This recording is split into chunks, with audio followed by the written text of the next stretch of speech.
You get paid, then the money leaves, rent takes some, bills take some, debt takes some, food takes some, lifestyle takes some, and if anything survives, your future gets a tiny little donation.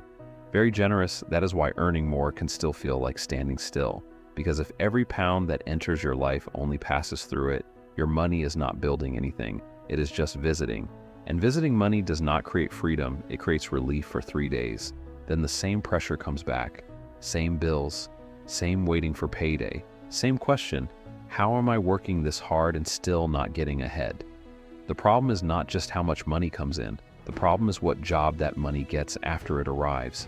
If its only job is pay bills, reduce stress, fund lifestyle, disappear, then the loop repeats. But if even a small part gets a new job, protect the future, build an asset, increase options, then the loop starts to change, slowly at first, then visibly, then permanently.